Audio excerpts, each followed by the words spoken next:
Good evening and welcome to the Womxn Show. I'm Lenina Rasool.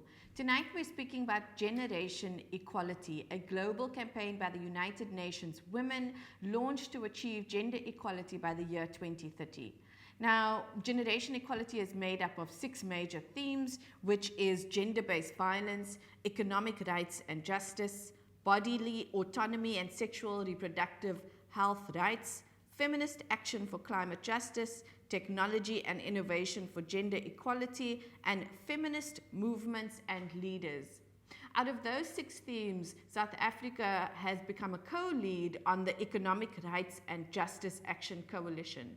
After the break, we're going to be discussing this topic with a number of experts to unpack what is generation equality, where are we in gender inequality in South Africa and across the world, and what needs to be done. But before that, let's have a look at a short video explaining what the campaign is about and why it was launched.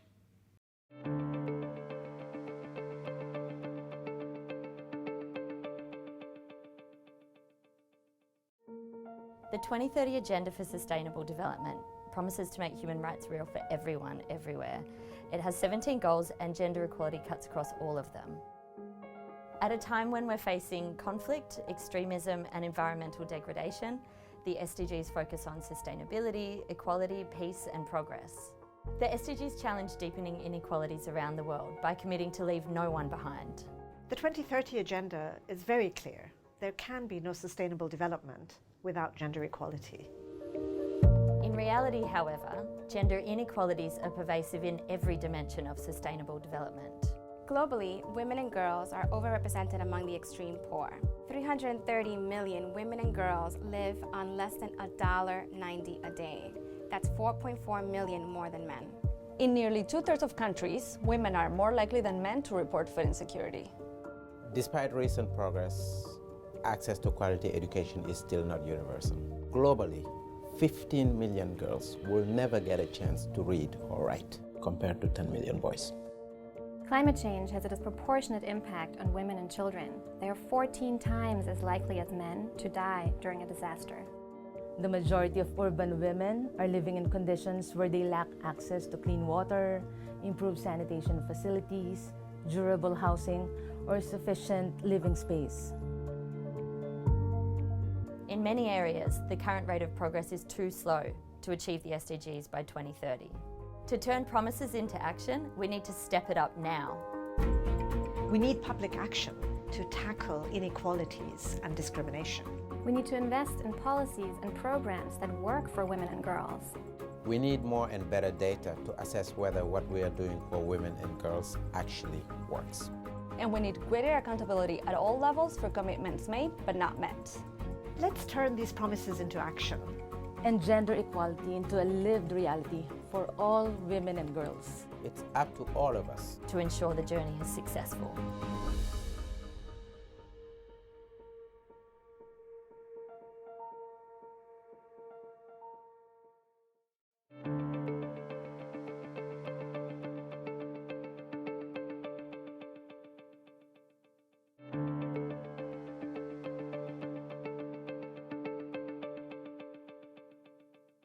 Welcome back. You're still watching The Womxn Show. I'm Lenina Rasool, and tonight we're speaking about Generation Equality, a global campaign launched by UN Women to achieve gender equality by the year 2030.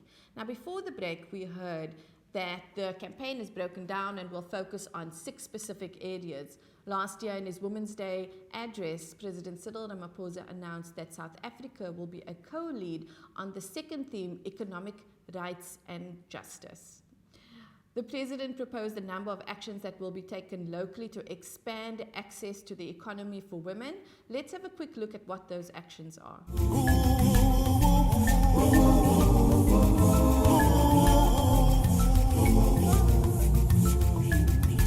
One of the most important ways to reduce the vulnerability of women to gender-based violence is to enable them to become financially independent. With the launch of Generation Equality, and with the implementation of the National Strategic Plan, we have a unique opportunity to refashion our society and the lives of the women of our country. We have an opportunity to build a country in which women's rights to dignity, to security, to safety, and to protection is not negotiable. It requires bold and measurable actions by government, civil society, the private sector, and all actors for meaningful change. Today, we commit to a new social compact with the women of this country, informed by our collective commitment to gender equality. This will be driven by bold actions. The first action is to expand the access of women to economic opportunities. We will do this, amongst other things, by setting aside up to 40% of public procurement for women-owned businesses. We now expect national departments in government to monitor and to report on how many women have participated in each public procurement process. They will have to develop clear plans on how they will broaden women's participation over the next 12 months. As the chair of the African Union, we will also be working on policy guidelines to help member states on our continent to develop similar interventions. The second action is to support women who operate small and micro businesses, including those who operate in the informal sector. Lack of access to financial services, as well as digital identification, tends to limit the participation of women and their ability to conduct business. Under Generation Equality, we will be supporting African Union member states in their drive to adopt digital IDs. We will engage the financial sector to strengthen efforts to make financial services accessible and affordable for women in South Africa. The third action is to speed up the process of giving women access to productive assets, such as land. We will ensure that our own land reform process favors all historically disadvantaged people, including women, in getting land and the means to farm it. Of the 75 million rand in COVID-19 relief earmarked for farming input vouchers, 53% of the beneficiaries will be rural women. We must ensure that women, subsistence, and small-scale farmers continue to receive support beyond the lockdown that we are going through now.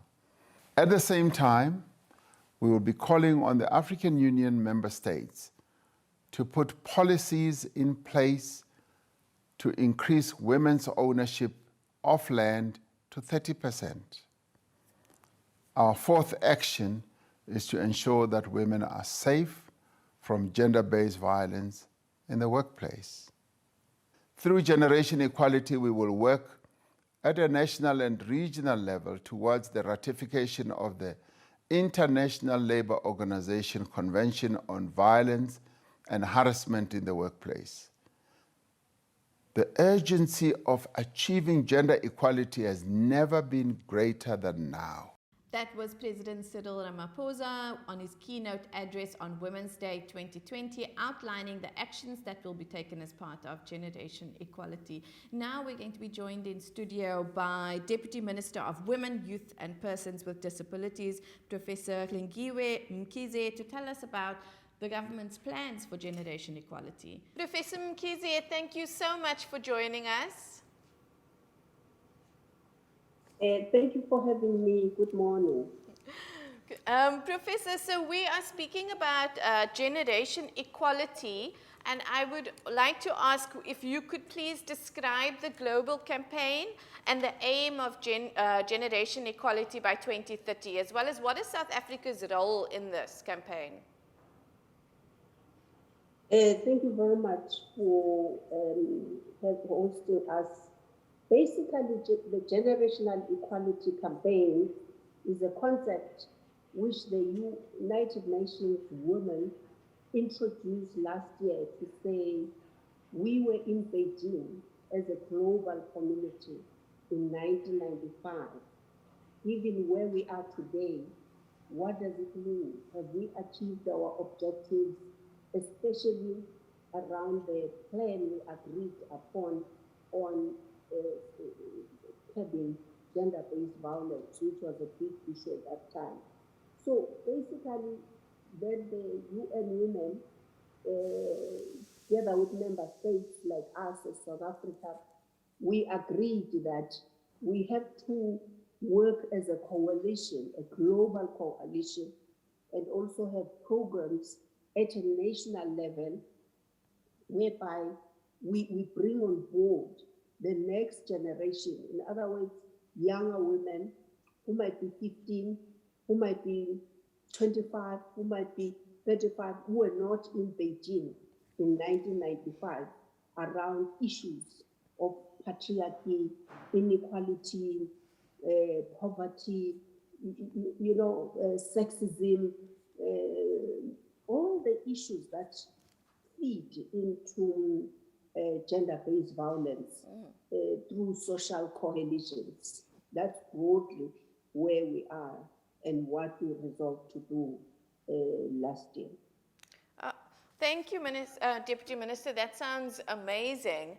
I saw that South Africa is a co-lead specifically on the Action Coalition for Economic Justice and Rights. And so, in the minister in the presidency for women, youth, and persons with disability last year, she said that, within South Africa, we will also be sort of creating mini action coalitions to tackle certain areas. And so I wanted to know, where are we in the formation of these action coalitions, and what will they be carrying out sort of locally? As you would know, last year we found ourselves in this pandemic, COVID-19 pandemic. Had we just announced around January that we will be embarking on the Generation Equality Campaign.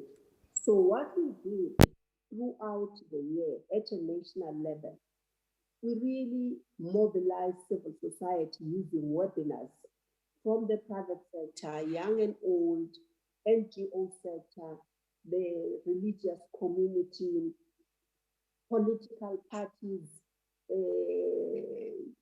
people, the LGBTQIA+ community. We mobilized the society at large to say we need to work as a coalition to curb gender-based violence and femicide. I mean, we drove this throughout the year up to the time when in Parliament, at the end of the year, there was that big debate where civil society was debating about their contribution and their role. The men, young women, young men, and so I think a lot has been done to mobilize people of this country to form coalitions. And of course, it's not over. Remember, we also had just launched the district development model, where we're saying these big programs have to be closer to communities, which define the social needs we're talking about. So they were launched. Different senior government officials were deployed as champions in each and every district. So all that work has helped us to also realistically bring closer the rural people from rural communities, leadership of tribal authorities, just to talk and say at our local level, what are issues? Because these coalitions can't really be broadly defined away from life where families are, where people are socialized, where attitudes are formed, where values are internalized. So I think we are in the process of strengthening the districts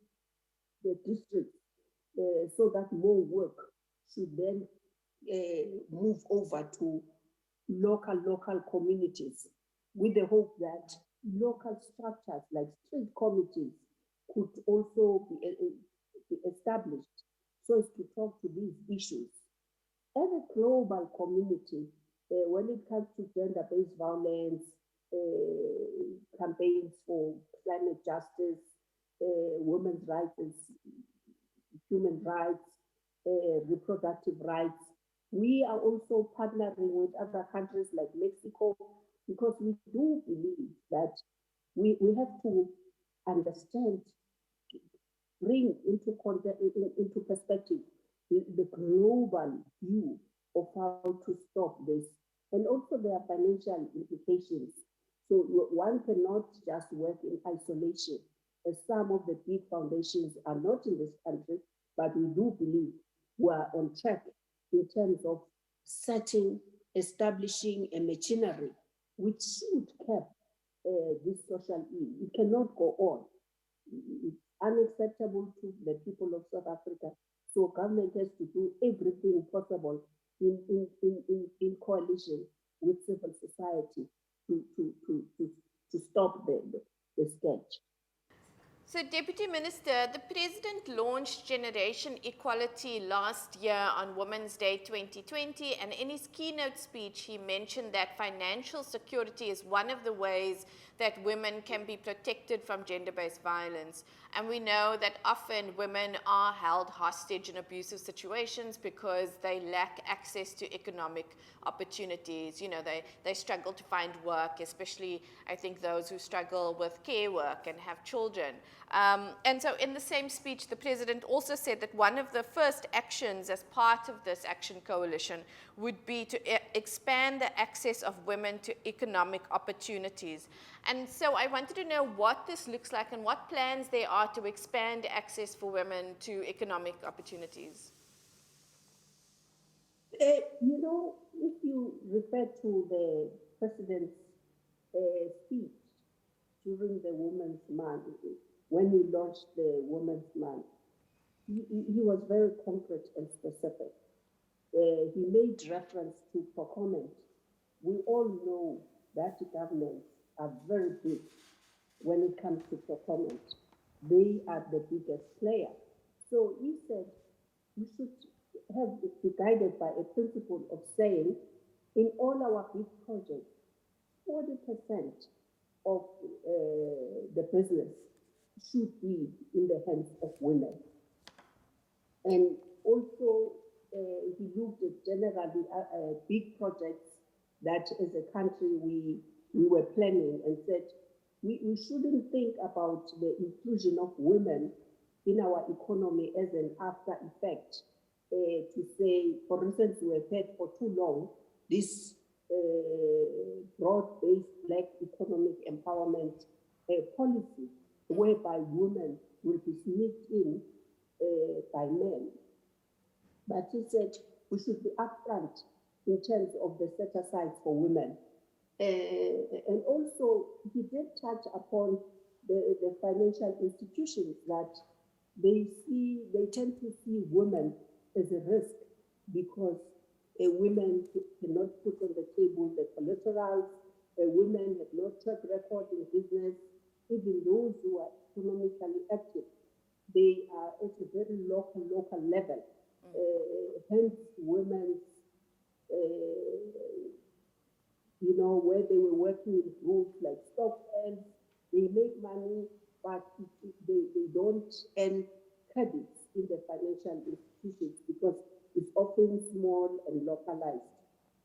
And so his view was that we have to engage the financial institutions so that there should be budgets which will be earmarked for assisting women, so as to include them in the economy in a sustainable way, not just to oneself to help them, but also we have to look at the mass employment programs, where people are employed in big numbers and ask ourselves, what's the percentage of those that goes towards women?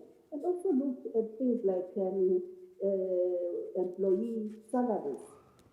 Women all over the world, we still find that they are paid differently within the same organization for the same kind of work.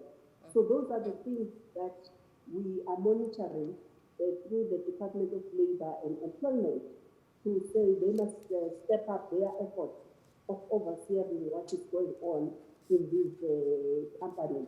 But of course, women often have a ceiling, and we should look at the middle management beyond entry at senior leadership level of this organization. And so those are the things that in our webinars this year we'll continue to engage upon, because otherwise a women's economic inclusion will be a rhetoric.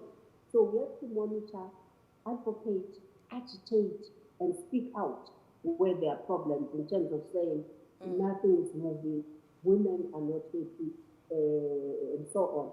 You remember we used to have cooperatives, and most of them, they disappeared.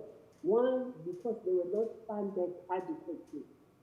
So with the priorities that have been set within the economic recovery plan, we should ask ourselves, where can these cooperatives be revived?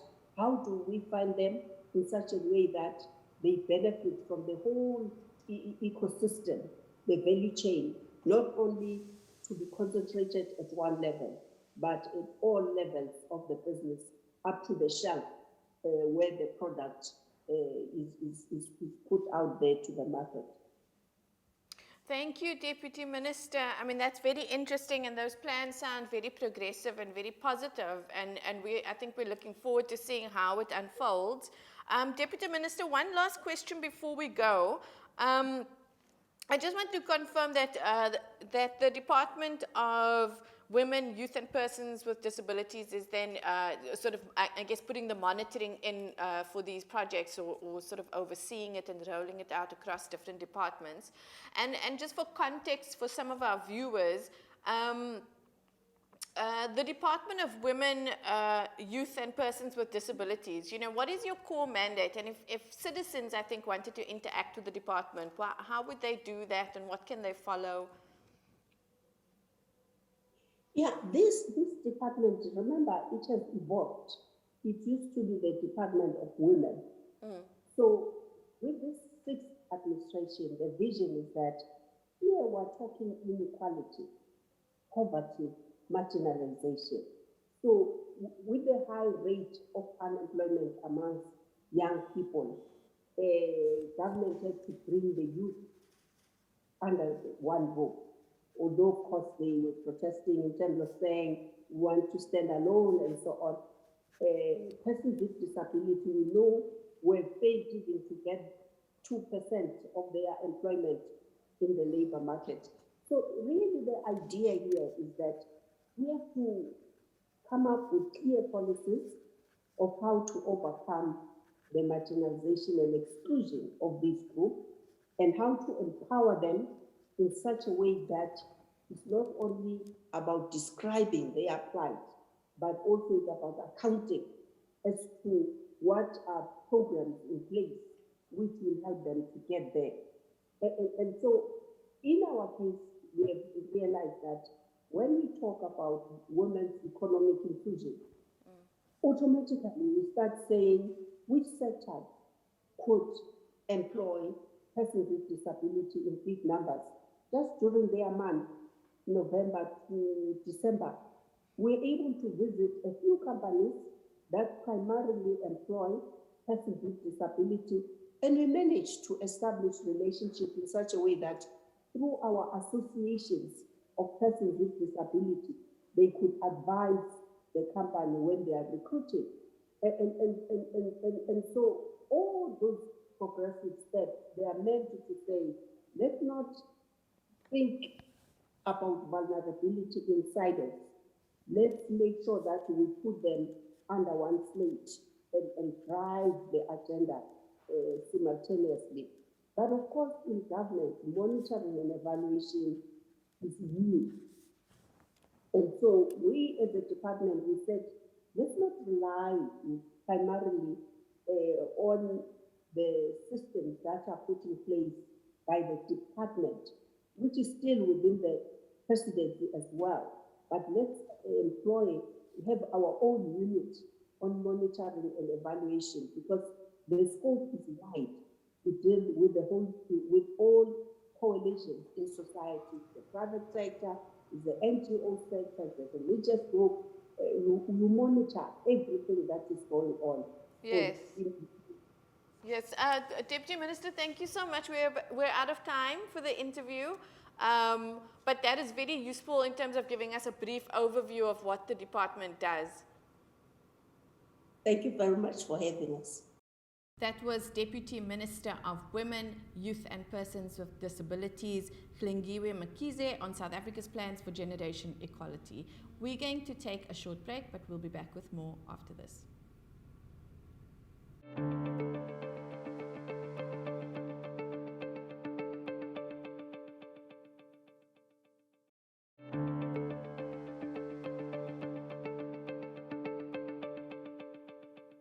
Welcome back. You're still watching The Womxn Show, and tonight we're speaking about Generation Equality, a global campaign by UN Women to achieve gender equality by the year 2030. Now, gender inequality is pervasive across many sectors, but one of the places where it's most visible is in the workplace. Women still deal with a range of issues and backlash, such as the burden of care work, the pay gap, which means that women get paid less for the same job. There's also sexual harassment and a lack of policies within workplaces to deal with that. Joining us now to discuss these issues and more is Professor Anita Bosch, Research Chair of Women at Work at the University of Stellenbosch Business School. Welcome, Professor, and thank you for joining us.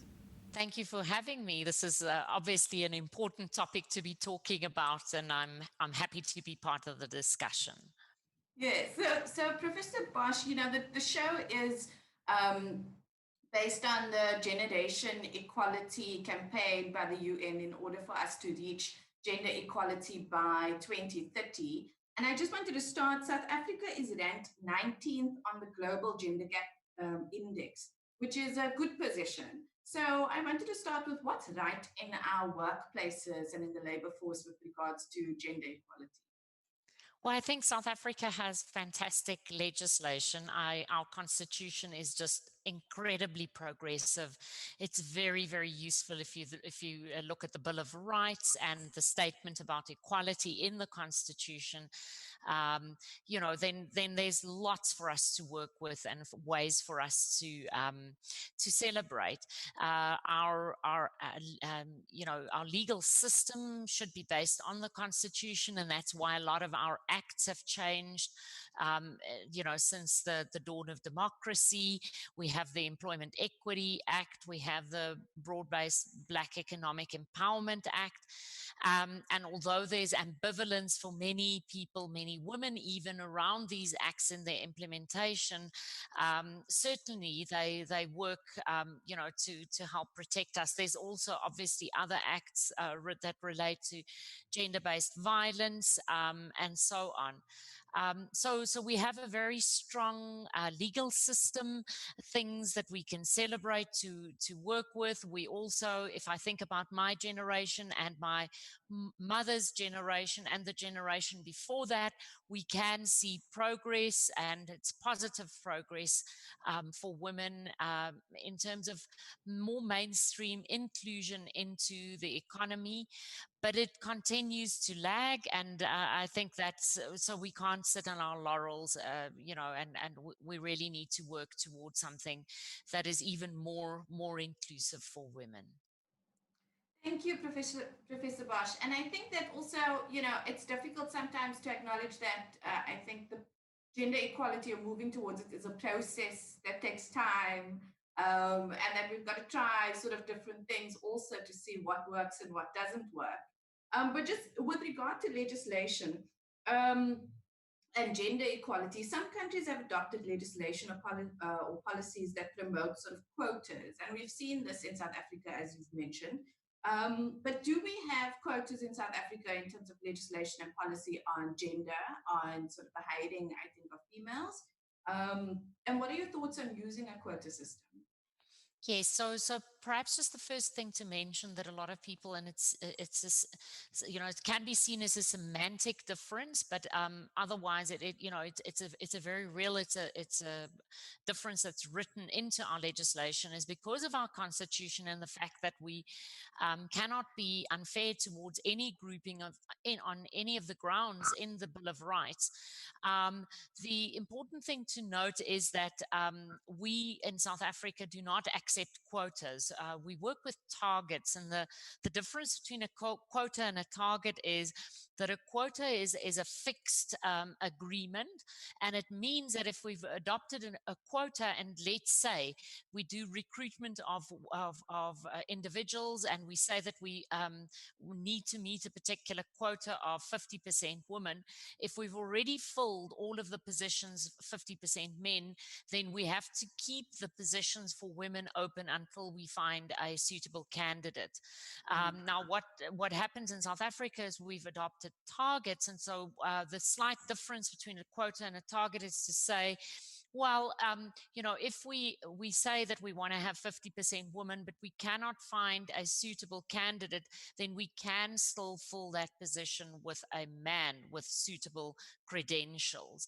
And so, in other words, a quota is sort of a very hard and fast rule, and targets are slightly more malleable, although we have legislation that does monitor whether we actually meet those targets that we've set for ourselves. Okay, and does that then leave a loophole, or in your experience, you know, having these targets, which you're saying are sort of softer or more flexible than quotas, do you think that it's an adequate sort of way for us to move towards gender equality? I think the intent of an organization is really important. So, you know, what are we doing towards true transformation? And a lot of companies struggle with this.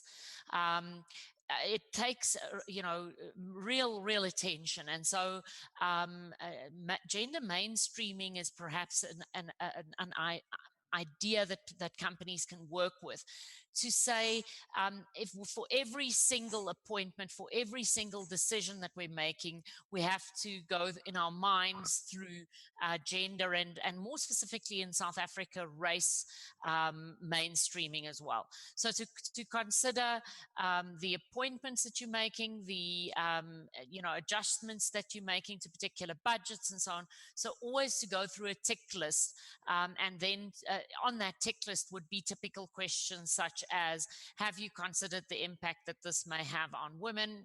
You know, sometimes decisions are made with unintended consequences.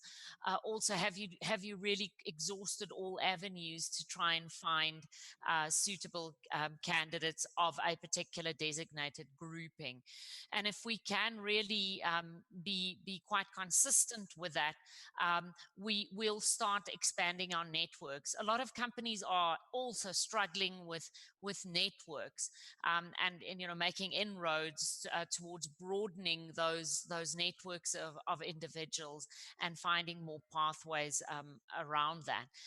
That being said, yes, you know, one can view it as a type of a loophole, but again, so, you know, there are instances where companies have really, in their networks, exhausted all avenues and then have to make an appointment. And because our economy is so fragile, I would not want us to move over to a quota-based system, you know, and therefore not be able to appoint individuals that, let's say men, that are available immediately, and then sort of force skills to move outside of the country as well. So this is a delicate balance, and always transformation comes, you know, should not come at the expense of economic equality. But I want to qualify what I'm saying there. Transformation can enhance economic equality across the board, and the growth of the economy. And so it's really this idea of we're all in this together. And if we can start really, really, truly embracing we're all in this together, then you can start seeing shifts. Because then you start thinking about sustainability, it's sustainability of communities, sustainability of economies, and when you start working with that type of mindset, then you start taking over into considering the hiring, the placement, the utilization of individuals in a very, very different way. Yes, and I think also, that sort of thinking is founded on what women really mean when they say equality is also to be seen as human, is what we always say. Women are also are human. Yes, yes, Um, absolutely. Yes, Professor, one of the issues that often comes up when we talk about gender equality in the workplace is the gender pay gap. And I'm not sure, everyone knows exactly what that is. They know it's that women get paid less, but maybe you could just tell us a little bit more about it. And what is the situation in South Africa with regard to the gender pay gap? Right. So the pay gap is commonly known as the difference between pay between women and men, the gender pay gap. But if we think about it, look at it more closely, there's sort of two levels at which it's measured. The one level is aggregated data, economic pay data that's taken over a number of years, decades.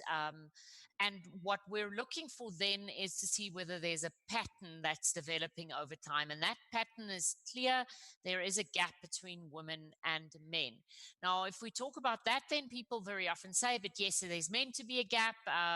Women don't work as many hours perhaps as men and so forth. But even in those large data sets, they control for things like hours worked and so forth, a number of skills, for instance, and so forth. And a gap remains, and it's an unexplained gap. And then there's another level at which we measure the gender pay gap, which is at company level, where companies actually look at jobs that are comparable, equal, or the same, and they do an analysis. And the analysis there would be a pay gap audit. And they're comparing apples with apples. And depending on which types of jobs you're analyzing, you will find that there is still a pay gap. There would also be some jobs here and there, a few of them, where women earn more than men. And that may, for instance, be in the banking sector, where women do administrative work, very often some of the back office work, and where there are more women employed than men, and sometimes even that their salaries may then be higher than men. And so there's also reasons why and our constitution and the Employment Equity Act allows then for this differentiation to happen. But where it's unexplained and it remains stagnant over time, we have to investigate and we have to find out why that gap exists. Yes. No, that is a really great explanation. Professor, I also want to speak about unpaid care work and its effect on, I get you touched on it in terms of the pay gap. I often say, or I refer back to Sheryl Sandberg, who was the CEO of Facebook and wrote the book Lean In. And within it, she spoke about, even as the boss, how inadequate and embarrassed she felt when she had to leave work on time. At the end of the day, at 5 p.m., she felt as if she had to sneak out because, we were expected to work overtime. And I'll say that a lot of women do log on. I mean, most of the mothers I know log on again, often until midnight after the kids have gone to sleep. But we're speaking about, I guess, an issue of visibility. So I was hoping you could just give us some thoughts on unpaid care work and its effect on women's careers and salaries. Yes, and I think unpaid care work, it's so part of our economy that we don't actually, it links very closely to the pay gap. And also just the value that women are attributed to in our economy, but also in terms of the work that women do, the types of jobs that women do. So if we think about care work in general, not just the unpaid part, if we think about nurses, teachers, and so on, and there are some men that are also nurses and teachers. Those jobs in general are undervalued, when we think about pay in the economy. Coming back to the unpaid portion of that, care work takes place in every household and outside of households as well. And that type of work is completely undervalued. The time that's spent on it is not even calculated in our calculation, our GDP calculation for South Africa. Countries such as Germany have taken that up, and they've done a calculation, and they regard unpaid work in the economy as making up a third of the GDP of Germany. And now you can just imagine that's a massive contribution to economic activity in a country. And it's mostly shouldered by women. In South Africa, we also have trends of child-headed households. So a portion with that would be attributed to that. And obviously, there are some men that also do the care work. They may be, the primary caregiver in a family. But when we again look at these macroeconomic patterns, then you'll find that it's something that's shouldered by women. And this is based on a lot of our social norms, the way we, socialize boys and girls as they grow up, the assumptions that we make about what is likely to happen to a woman. I mean, when I grew up and thought about careers, it was very much, how will I balance both work and family? And for a lot of men, that's not even a question. I mean, the question for them would be more, how will I support financially a family? And then, a lot of boy children make their career choices based on those assumptions. This touches a lot on religion, religious practices. And whilst I'm not here to dictate what needs to happen in any household, we have to be mindful about these messages, because what we do know is that in South Africa, we have many more households headed by women than by men. And so by default, if these women are not equipped or empowered to participate in the economy, many more of our households really then fall into poverty, and those children have very negative outcomes. And because we're not a welfare state, those households just remain in limbo, and they remain trapped in this poverty cycle. So unpaid care work is a very important aspect that we should actually be measuring, and we should be attributing a value to it, and we should acknowledge that it has a massive impact on the availability of women to be able to participate in the economy. Yes, and I think that also just speaks to the cycle, the many cycles that I think drive gender inequality and make it hard for us to overcome that. Professor, that's all the time we have for right now, but thank you so much for joining us and for all of your insights. Thank you very much for the opportunity. We're going to take a short break, but we'll be back with more after this.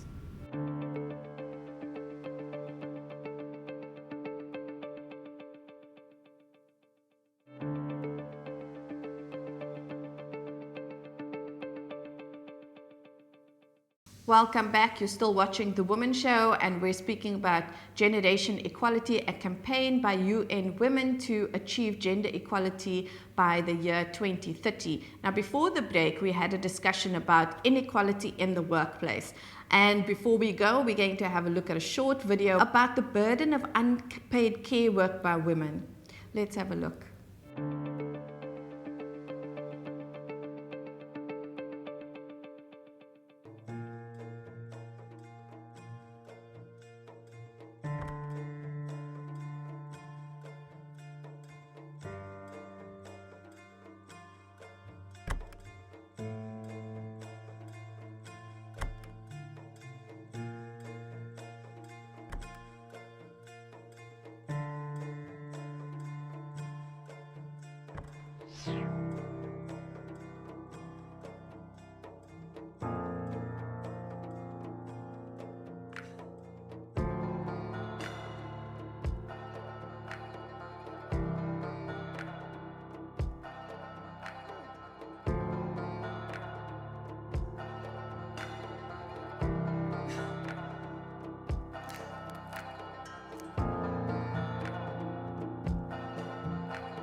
And that's all we have for this evening. Thank you for joining us. I'm Lenina Rasool.